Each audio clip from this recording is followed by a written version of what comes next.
We've been off for probably about 3 weeks now. I bought a $1,500 mocha about 3 weeks ago, working at the coffee shop.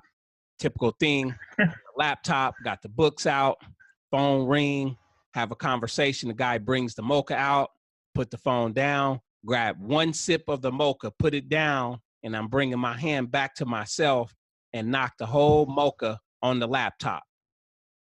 Yeah, that's a $1,500 mocha. Yeah, it really was.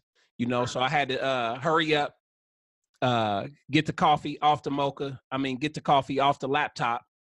It was two wonderful ladies that ran and got towels, hurried up and rushed it to a computer repair. They did the diagnostic. And then meanwhile, it's 12:30. I have to be at Grant Park for a 1 p.m. training session. So I out the coffee shop, run down to the place, drop it off, and then run over to Grant Park. They called me 2 days later. It was over with. They told me it would be $800 in parts plus the service. So I'm like, honestly, man, what would you do? He said, I get another one. So I went without working on the laptop for probably about 9 whole days. And I took some time to reflect, and then I just invested in the refurbished iMac from the Apple store. So we're back on.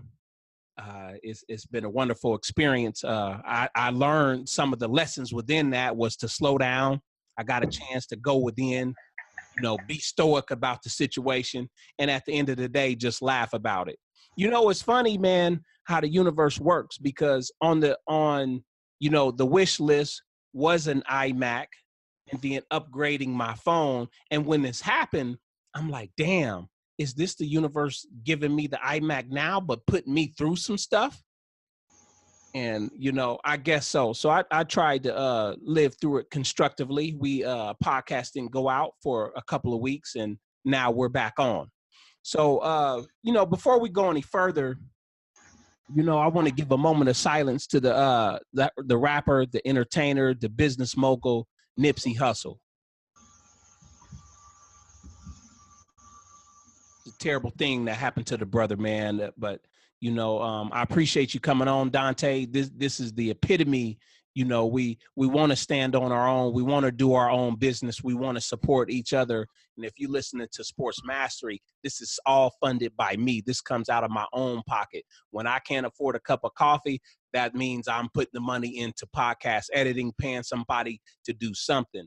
But this is about us. I don't need a big entity to support what I'm doing. I don't need a newspaper to support what I'm doing. This is all me. If something does come out down the line, sponsorship, that would be very much appreciated. But right now, this is an independent function, and I look forward to doing what I'm doing.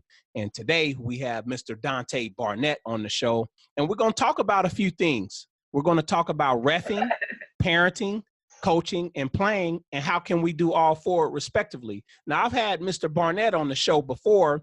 If you know, he's played semi-pro football, he's ref basketball, he's coached his kids, he's coached semi-pro football and a host of other things. But I've had the chance to encounter this gentleman several times this winter and spring because our team, Pro Baller 7-on-7, often we go up to Seattle, and the brother's from Seattle. So he refs a lot of the 7-on-7 games up there. So, he's had a chance to see some antics from coaches, parents, players, all of us, including myself, so we're going to get into it and talk about it today, man. So you reached out to me the other day, man, about these topics.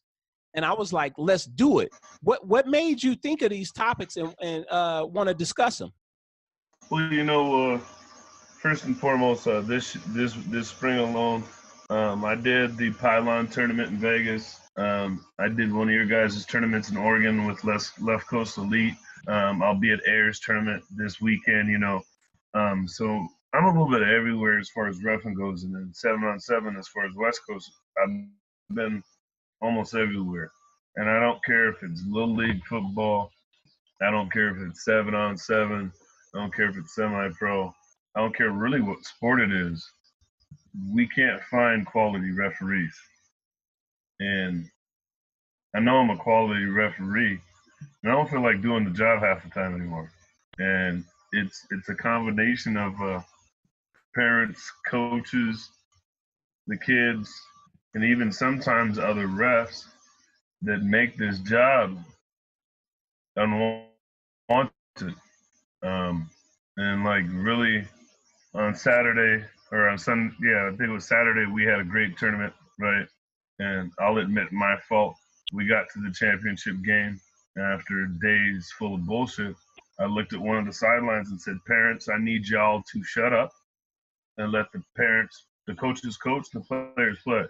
And one parent decided to take that personal. Well, you're not going to tell me to shut up. And I didn't engage her personally and gave her a thumbs up or whatever. But they did shut up and the game continued. And afterwards, I was so disrespectful for saying shut up. And it really made me think about some things. Like, y'all been talking to me like a dog for 7 hours and cussing and yelling and doing all these things that we really shouldn't tolerate as parents, fans, or players. And I respond one time and tell you as an authority to shut up so we can continue this game, and now I'm the bad guy. And even talking to one of your coaches, I think it was Kendrick, about this, he said I wouldn't have so much said shut up, but when you told my wife to move because she was with a stagnant camera a foot from the end zone, she got mad about it. I just had to tell her, he's just doing his job. You got to move. Like, shit, somebody needs to tell y'all to shut up at sometimes. Somebody needs to tell y'all to move.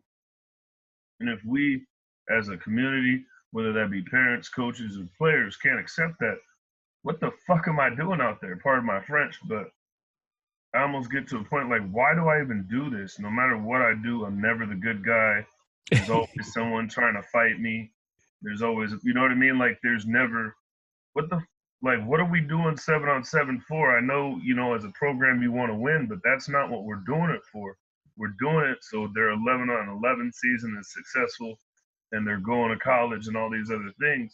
So I don't see why we're not teaching the ethics, the morals, the hard work, and all the other things that go into the game. Don't get me wrong, I see you doing a lot of that, and I've commended you on getting through with that, with kids going to Harvard and some of the bigger schools and academics. But there's a whole piece we missed on the ethics and how to treat people and how to really handle adversity. As a community, you know what I'm saying? Like, I once talked to a coach and said, if you know you're going to get shitty calls, then why are you complaining about it, not coaching for it? Right? That's right. If you're just going to say, I get shitty calls, we're going to lose. So when you see these 7 refs, you just know you're going to lose the game, or we're going to coach your kids coach. Do you get what I'm saying? Like, yeah. We're going to coach our kids to coach within the game and play within the game and learn how to win. And we do that as parents, we do that as coaches, we do that as players. And sometimes we even do that as referees. Not so much my crew, if you didn't notice the crew that I have, but there are a lot of shitty refs out there that do some of these same things. And so it's hard to figure out. And that's why I said I really wanted to talk about this, because I can be vilified for telling the sidelines to shut up. But for 7.5 hours, I've been maintaining a great field and all these other things. But because I finally had enough of you, I'm now the villain. You get what I'm saying?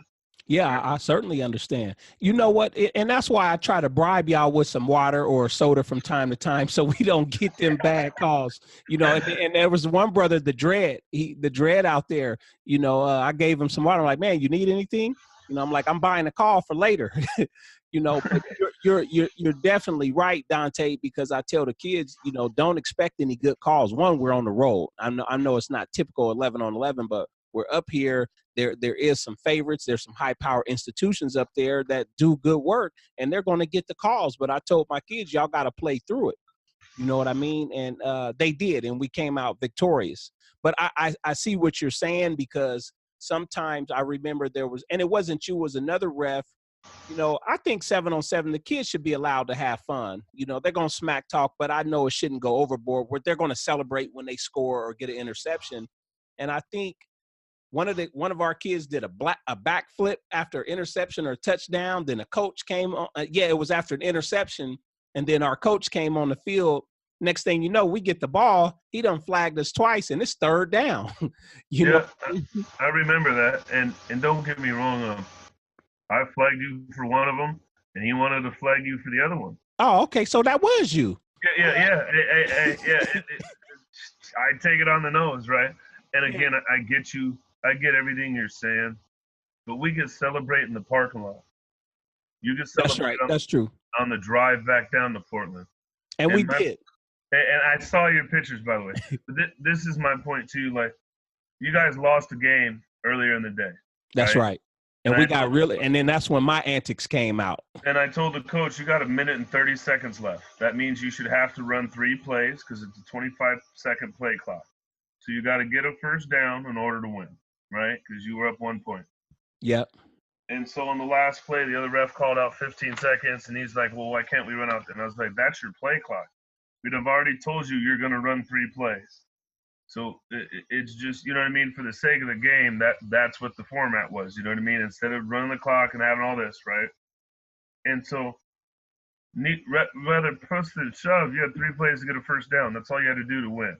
It wasn't the last play that made you lose the game. You had 3 plays to get a first down. I gave you the exact parameters right to win. That's all you had to do, right? It wasn't like I came to you with fit, you got to run play, and now you get, no. I gave you a heads up, right? And so it's situations like that where, as a ref, I'm trying to coach you as a coach to be prepared to have your kids prepared, right? That's right. At the same point, your kid ain't going to do no other backflip on any other field in this fucking universe. Pardon my French. So why should I let him do it on mine? I understand. And I almost made this post on Facebook the other day where I was going to do my Jerry Maguire impression. And it was going to be, I don't ref because I want to be the loudest voice on the field. I don't ref because I want to be cussed at 7 times a game. I don't ref because I'm some punk bitch and I like being called out my name. I don't ref because I have any moral attachment to who wins in this game. So like when you said teams are going to get calls because of their home, I wouldn't say it's so much because they're home. It's because when I go to places like when we went to Oregon, you guys didn't know how to talk to me. Right? And a lot of guys. Right. I had to tell them about you because you had been on the show before. And a lot of the other guys on the other teams knew me because it's semi-pro. And they knew me as a player, not as a ref. They also knew me as the professor, who's a no-nonsense sports columnist who was writing. So they kind of knew I wasn't going to be about that bullshit, if you get what I'm saying. Yeah, understood. But at the same point, most of our home teams know that. You get what I mean? Because they see us all season. Right. So much they get the calls, but they know how to talk to us. They know how to interact. They know how to, not even so much finagle, but there was a call when the 2 teams played each other the game before you guys got to the semifinals, right? Right. And one of my refs called first down. My other ref called turnover. I looked at one. I looked at the other. So I had to make a decision, right? I had to pick one. And I finally, in my mind, it was closer to the guy who said 4th down. So I'm going to go with his call. Okay. My other ref wasn't happy about it, right? The other pitch was coached up. The coach was pissed off, went back. He's cussing all at me and going on the sidelines, all kind of pissed off. You know which coach won the game? That same coach. Yes. You know what I told the other coach when I went back? I said, well, if I'd have gave you the first down, you'd have been cussing at me like him, right? And he's like, you're right. And I'm like, so what's the point of this? Do you get what I mean? Yes, yes. Why are we out here? I'm never going to be right. All you guys are going to do is hate me. So why are we out here? What is the point of this? And then it's even further exemplified by the parents. So like when we go back to what you're asking me about that call, it's first off, we've been out here all day. You guys have been on my field all day. I've been telling your coaches, stay the fuck off my field, especially your defensive coach, all day. Hey man, he liked you too. Yeah, you know what I mean. Yeah. And not in a disrespectful way. Right. I'm never disrespectful, but I'll look at a coach and say, you're not a more effective coach by being 6 feet closer to them on the field. I can promise you, your effectiveness as a coach isn't going to go up because you're 6 feet closer to them on the football field. Why? It's about safety. What happened halfway through your championship game? Do you remember? What happened on the other sideline? Oh, yeah, there was a lady sitting close to the field, and there was a pass, and I think one of our receivers ran into her because she was sitting really close. Are you talking about that yes. moment? No, yes. Hello. How often do I talk about that? Every time you see me, I'm always backing up the field. What if that kid would have really got hurt? How would you guys been feeling? Yeah, that would have been terrible. Oh, we'd have had a fight. And those are the things that, the little things, you know what I mean, that people don't understand. So when we go back to my idea of like getting parents to shut up, you get the parents to shut up, you get the coaches to shut up, you get the kids to shut up.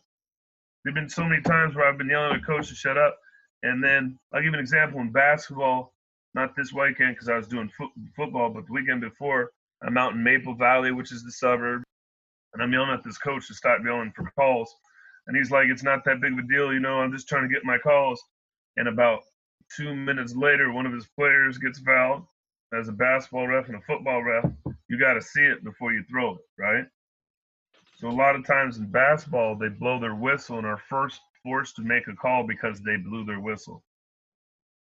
Instead of seeing it, acknowledging it, maybe waiting that half a second and blowing it and knowing it was real, right? Right. So the kid goes up, gets fouled, comes down, turns, goes, what the hell? And I go, dude, I just blew the whistle. You need to calm down. So I'm trying to adjust the kid's attitude. We're talking, hey man, you hear me? While we're lining up for free, you can't do that, you know, and talking to him while we're lining up. One of the parents from the stands, hey, the clock's running. I turned and looked at the stands and said, his attitude is more important than the clock. On the way home from the tournament, I called one of the coaches because I got, you know, I didn't tell the lady to show up. I told the sideline, shut up, let us do our game, right? Right. I told him what happened, and I said, the biggest problem I have with 7-on-7 is that they don't understand this isn't about the wins and losses. This is about the player development. Player development. So if you win every 7-on-7 tournament, but little Johnny sucks and sits the bench, as a parent, do you give a fuck about 7-on-7? No. No. Now, Pro Ballers doesn't win a fucking tournament. I got to say it that way because fuck Oregon. No, I'm just messing with you. But just say Pro Ballers doesn't win a tournament, right?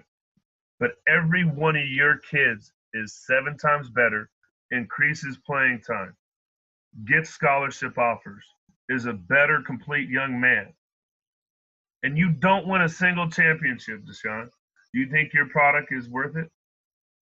It's definitely worth it. And that's one of the things that we discuss, Coach. And the thing about our program is truly athletic, you know, player development.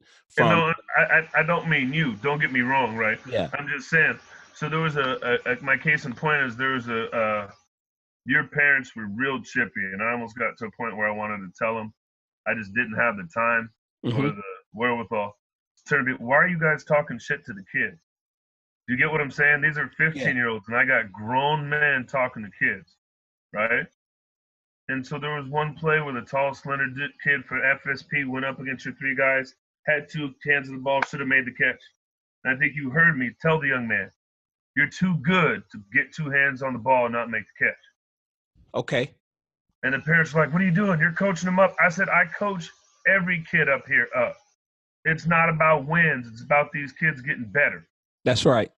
So I would hope you want to play against the best competition, and that's kids as good as you can be when y'all beat them. And y'all parents had nothing to say to me. They just kind of looked at me weird.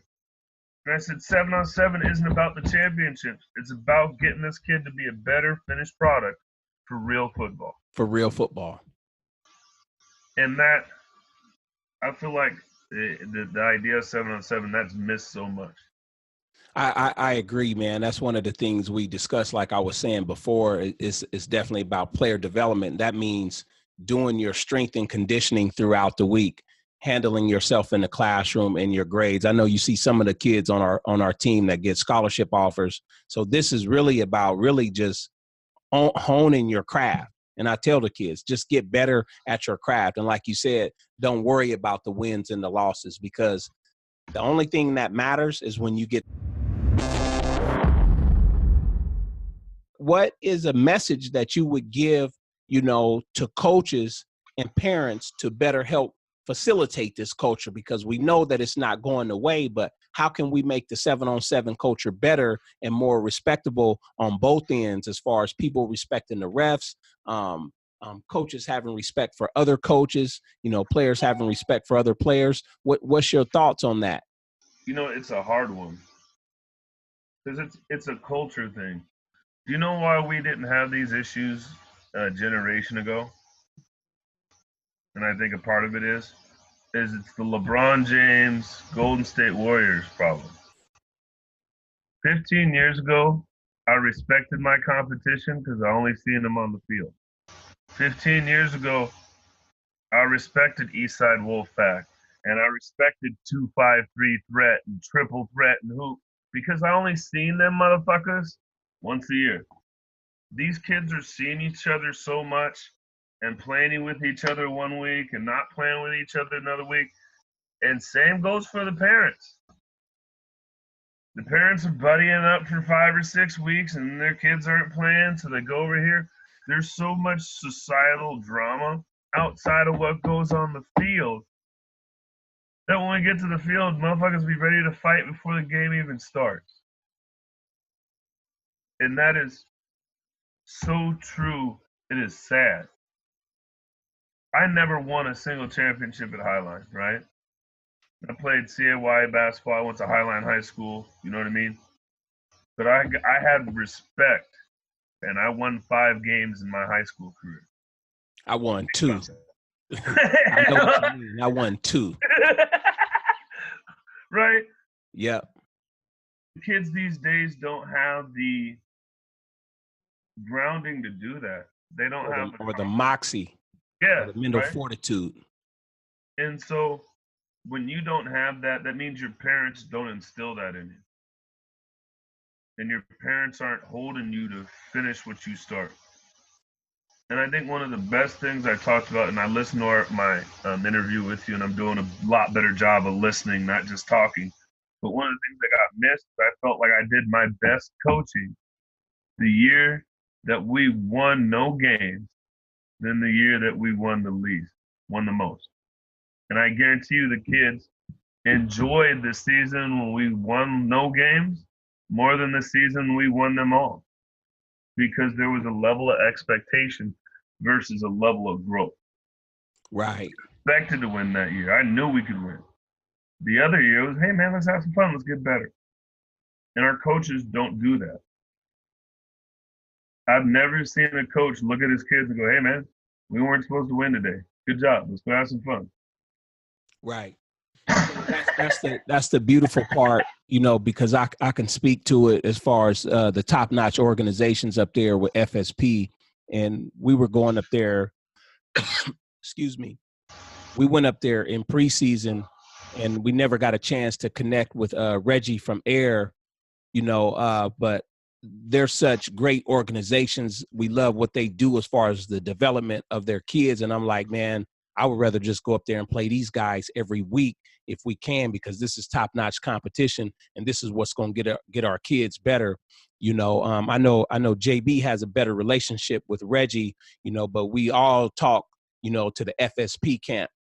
Mm-hmm. We went to their opening where I learned a lot, and I brought it back here, so people might not like those guys, but they set a blueprint, they set a firm foundation, on how 7-on-7 football should be ran as far as like the development of their players. And I'm sure they might have their own issues from time to time, but I think that they're a class act. Well, not even in that, not on the same level, but, I'm a comedian, and I'm doing my young wave, and there's a group of us young comedians that all do our same thing. And there's a couple of Black comedians that I may not initially personally got along with and still maybe not personally get along with. But I figured out for the sake of business, we got to have a relationship. That's right. That's right. You know what I mean?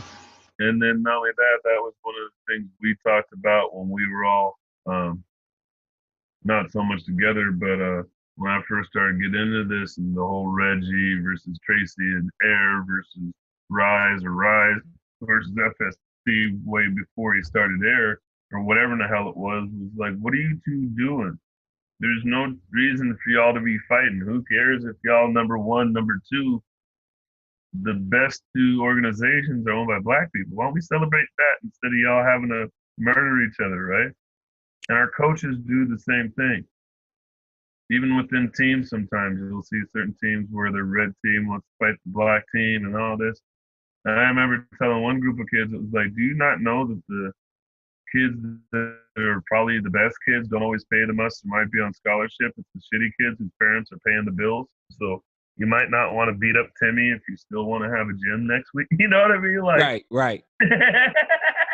Timmy's kid parents are the ones paying the bills. So even though Timmy sucks, you keep telling Timmy sucks, and nobody's going to pay the bills around here, right? So it's finding that balance of. I jokingly told one of the coaches, they were like, I was like, 7-on-7's kind of extortion. There's a lot of it that is good, and there's a lot of it that I just don't know what the coaches are thinking or the players are thinking or any of that. Like, why? How are you fighting without a face mask on? What do you? Right. Were you guys at Pylon in Vegas? No, we didn't go, and that's one of the things we were. This is a first year team. You know, our nonprofit just went through, but the kids we have on our team, they bought in as far as like they wasn't sold on going to Vegas like a lot of kids get sold on. So it wasn't important, and we made sure and we showed them the hows and the why. Sure, it would be cool to go out there, but you're not missing anything if you can't beat all the teams around here. What's the point in going out there? We went out there and we were flown in to ref that tournament, right? And we did 26 hours in 2 days. We went from 8 to 8 every day, and we ref the championship. And I can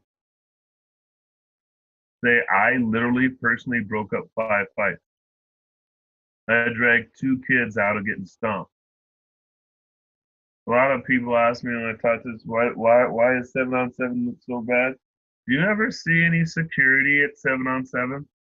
You don't, you know, and it's funny, man, because you play all those roles. Yes.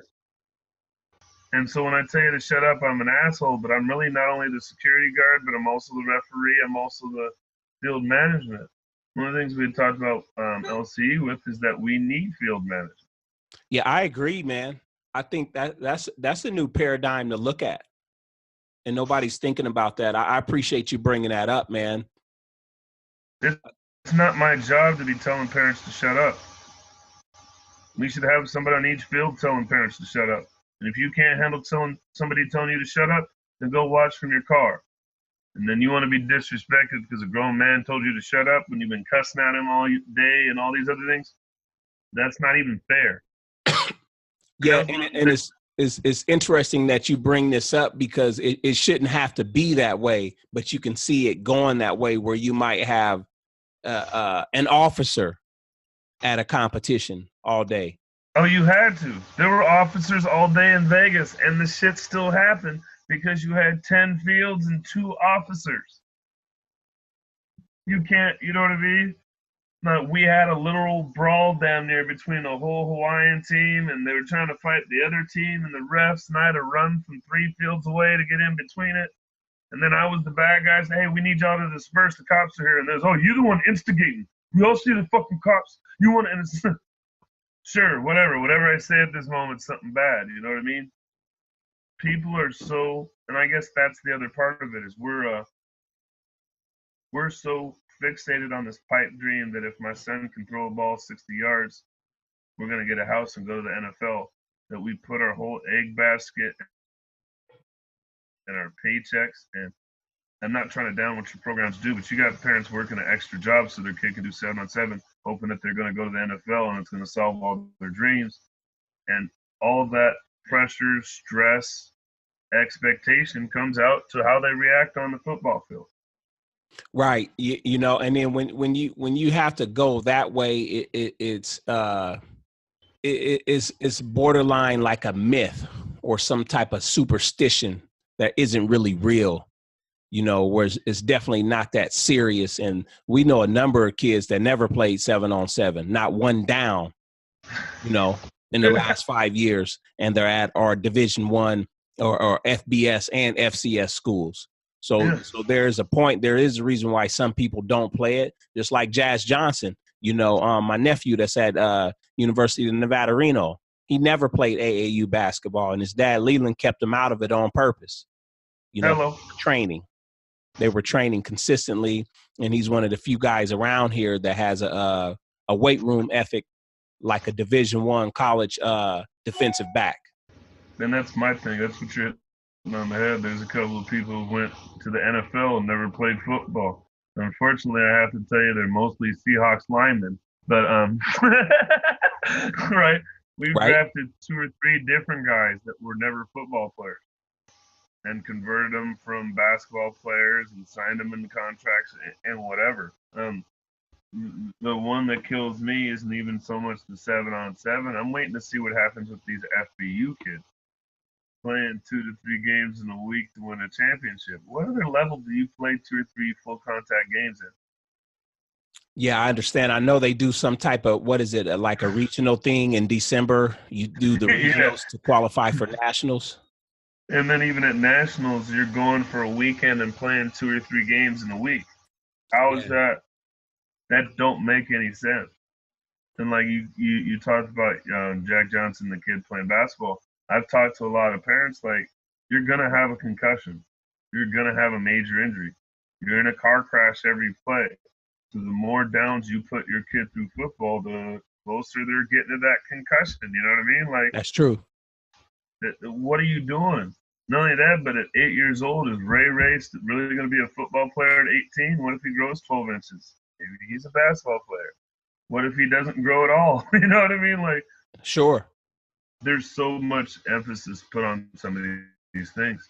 It's just hard for me because the biggest problem I have is I've been, doing a lot of the scheduling. There's a group of us that, like you talked about, doing your own business thing. Us as reps, there's a black group of us reps that are really trying to look into and starting our own union and unionizing into this shit and trying to really have our own brand. And with that being said, I can't find reps. Nobody wants to put up with the parents' bullshit. Nobody wants to put up with the coaches. One of my funny jokes, and I say this in my sets, is, do you know what's the hardest part about being a referee? It's having an 8-year-old tell you to get your shit together. And everybody always laughs at that, but it's so true. I was joking the other day that it's not even the dads that are hard to deal with, it's the moms. You got somebody's mom cussing at you and you're not allowed to say nothing to her. So you look at her husband and go, you're going to meet me in the parking lot after this game because your wife's not going to talk to me like that, right? Right. But that's the truth. And at the end of the day, nobody ever wants the job. You remember in Oregon, at your guys' tournament, I had the dude yelling at me. Do you remember what I turned and said to him? I said, here's my whistle. Do you want it? And he shut up. Whether or not I'm getting paid to do a job, nobody else wants to do my job. So shut the fuck up. Sit down and listen. How can we do all 4 respectfully? The reffing, the parenting, the coaching, the playing. I think we need to. I think the biggest responsibility in all of this has to start with you guys, the coaches. Our coaches need to be more accountable. The referees aren't a team. We're not the police, right? And I once correlated with that with somebody who said, it's funny that our community has such a problem with police and we have the same problem with officials. We really have a problem with any authority. And it goes back to slave mentality. We're not used to being told what to do. We spend our whole lives generationally fighting against authority. And then you get us in sport and we get us in something that's like slavery where we have no authority. We're going to do what we're supposed to do and have all good intentions and still be docked. It is funny. I've finally made that correlation, but that's the issue. I'm not your slave master as a referee. We have to fight that mentality. I'm not a slave master. I'm not the shareholder. It's actually the guy running the tournament standing there who's making all the money, not me. I need the coaches to start remembering that we're not making the rules. We're not trying to make the game a certain way. We don't even interpret the rules. We're doing what we're told. We're trying to make sure that we can have fun out here. That's what it's about. We can get the coaches to start taking command of their players and then turn around and taking command of their parents Guess what? I'm not yelling at the parents. I hardly ever see coaches turn around and tell parents, hey, that was a good call. Hey, I messed up. That's not the rule. I've explained rules to you guys before and looked at you and said, are you going to go tell your parents that you were wrong? Are you going to go explain to your parents the real rule? And that's the problem, is the coaches are never acting as ambassadors of the game for the referees.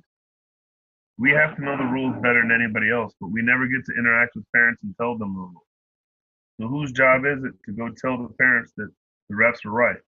Yeah, that's the coaches. Do the coaches do that? No.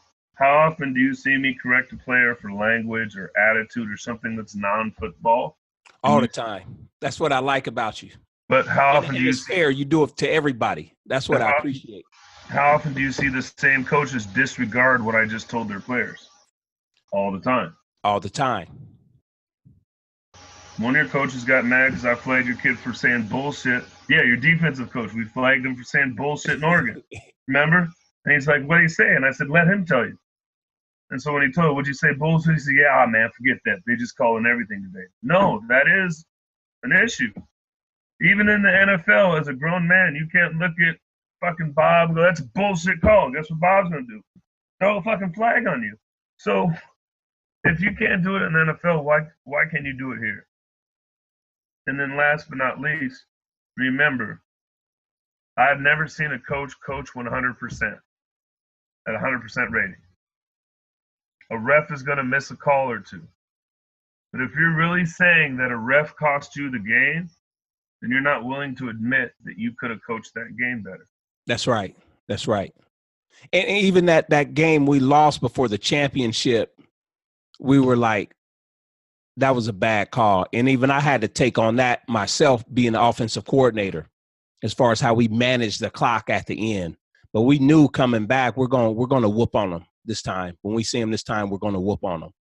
But we were able to keep it together. Even some of the calls could have been questionable, but I still told the kids, hey, man, just stay focused. Don't worry about the calls and keep playing. So, I really appreciate what you're coming on. This is great insight and great input and feedback for us as coaches. And I know me and my staff will take heed to this because we're always looking at ways to get better. So ultimately, parents, coaches, if you're listening to this from a global standpoint, how you're going to get treated, it begins with the coaches and the coaches' interaction with the players as far as discipline. And then that goes on to the coach's relationship with parents as far as having a respect for the people that just, like you, officiate the game. You're not making the rules. You're not the deciding factor. You're not going to be perfect. So I always tell kids, you playing on the road, you're going to get a bad call. You're playing on the road, they're going to make a lucky play. You're playing on the road, they're going to do at least one thing good. Can you score more than 21 points? If we can score more than 21 points, we should be able to win. Our defense should be able to get a stop or two somewhere.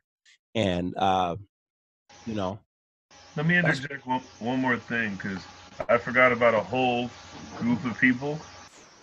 We forget that a lot of these scorekeepers, field managers, and even gatekeepers, they're not even getting paid. We forget that some of the, like when I was doing your score of that game and the wind was blowing and I had to remind your coaches I have the score, stop yelling at that girl, because that was somebody's 15-year-old daughter. Okay, so what you're saying is that the refs always keep score outside of the not even just so much that, but just in general. Yes. The way we treat people, we forget a lot of these people are volunteers. We forget some of these are teenagers that we're yelling at and barking at and disrespecting. We forget that that's somebody else's kid. That's right. That's somebody's wife. But that's still a grown man. And I'm not even just talking to the referees at this point. The lady at the gate did not make a single dime, even though she was collecting money all day. The people were cussing at her and getting mad because she was charging people to come in. That's not her fault.